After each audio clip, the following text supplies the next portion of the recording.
Pot Art. Bonjour et bienvenue à tous sur Juste un moment. Le printemps, c'est la saison des fraises et de tous les délicieux desserts à base de ce petit fruit rouge. En France, il y a entre autres une commune en Bretagne connue pour ses fraises. C'est Plougastel. On y trouve même un musée de la fraise. Ces derniers temps, cependant, ce n'était pas pour cela que cette commune a fait parler d'elle, mais plutôt pour un rocher plein de mystères.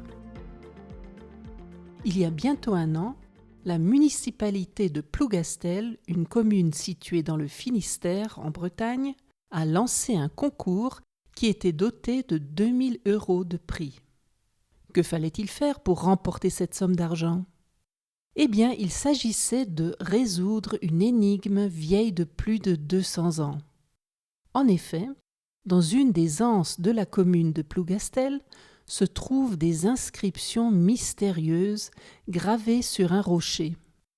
Il y a des lettres, parfois écrites à l'envers, des groupes de mots indéchiffrables, des représentations de bateaux et plusieurs dates, comme par exemple 1771, 1786 et 1920.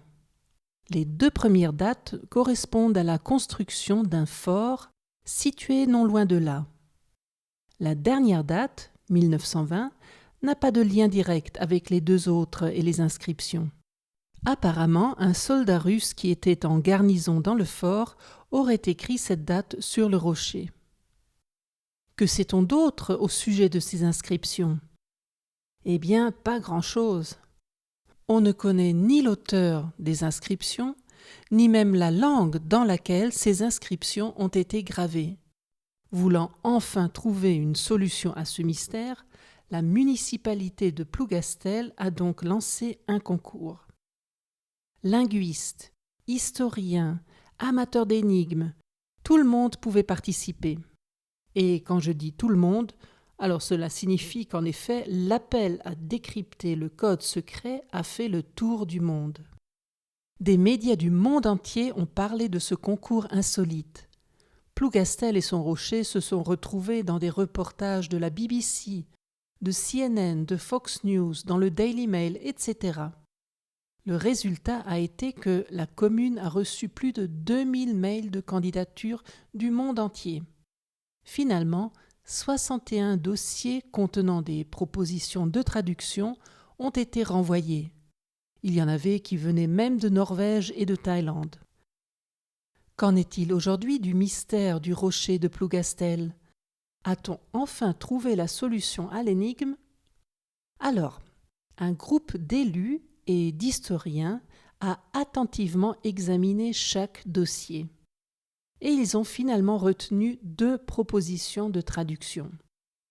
Même si ces 2 traductions ne sont pas identiques, elles évoquent toutes les 2 la mort d'un marin en mer lors d'une tempête. La première proposition laisse entendre qu'un soldat nommé Serge aurait été obligé de ramer par forte tempête, et son bateau se serait retourné. Le soldat s'est noyé et son ami lui a rendu hommage sur ce rocher en breton du XVIIIe siècle. Dans la deuxième proposition, il s'agirait d'un marin provenant du pays de Galles ou de Cornouailles qui se serait noyé lors d'une bataille au large de Plougastel. Selon cette deuxième proposition, le graveur de la pierre aurait été gallois, peut-être un prisonnier. Les traducteurs qui ont proposé les 2 versions retenues par la municipalité ont en commun qu'ils sont bretons. La récompense pour la solution de l'énigme reste donc en Bretagne. La commune est ravie d'avoir trouvé une solution au mystère, même s'il reste encore environ 20% du texte à traduire. Seul bémol, le texte n'évoque malheureusement pas un trésor caché.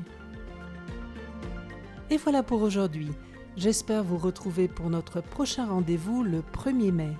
D'ici là, prenez bien soin de vous et restez en bonne santé. N'oubliez pas non plus de rejoindre toute l'équipe de Pot Art Podcast sur Instagram et Facebook. À bientôt pour un autre moment ensemble.